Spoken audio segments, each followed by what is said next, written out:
दोस्तों, मैं हूं मोहम्मद अली जिन्ना। मेरे ही कारण भारत पाकिस्तान बंटवारा हुआ था। मैंने 75 करोड़ रुपए पाकिस्तान को दिलाए ताकि भाईचारा बना रहे। मैंने पाकिस्तान को एक भी रुपया दिए जाने का विरोध किया, लेकिन गांधी के पाकिस्तान प्रेम के कारण मुझे झुकना पड़ा।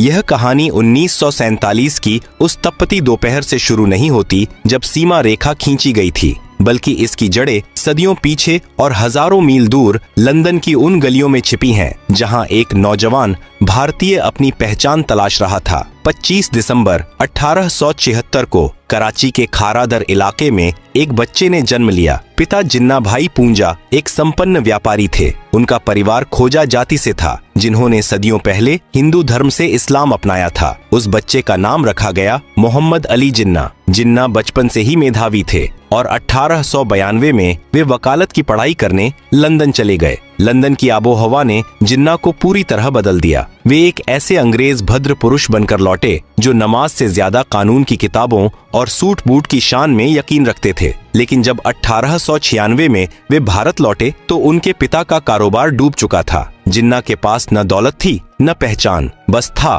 तो एक अडिग आत्मविश्वास। उन्होंने बंबई को अपना कार्य क्षेत्र चुना और जल्द ही शहर के सबसे महंगे और मशहूर वकील बन गए। उस समय के जिन्ना और 1947 के जिन्ना में जमीन आसमान का फर्क था। शुरुआती दौर में जिन्ना कट्टर धर्मनिरपेक्ष थे। वे भारतीय राष्ट्रीय कांग्रेस के सदस्य थे और गोपाल कृष्ण गोखले को अपना आदर्श मानते थे। उनकी देशभक्ति पर किसी को शक नहीं था। सरोजिनी नायडू ने तो उन्हें हिंदू मुस्लिम एकता का राजदूत तक कह दिया था। 19वीं सदी के अंत तक अंग्रेज समझ चुके थे कि अगर भारत पर राज करना है तो यहाँ की सबसे बड़ी ताकत हिंदू और मुस्लिम एकता को तोड़ना होगा। उस समय का बंगाल प्रेसिडेंसी क्रांतिकारी गतिविधियों का केंद्र था। बिहारी, बंगाली, हिंदू और मुसलमान मिलकर अंग्रेजों की नाक में दम कर रहे थे। तभी प्रवेश होता है लॉर्ड कर्जन का। 1905 में कर्जन ने एक चाल चली जिसे इतिहास बंगाल विभाजन के नाम से जानता है। अंग्रेजों ने तर्क दिया कि बंगाल बहुत बड़ा है और प्रशासनिक सुविधा के लिए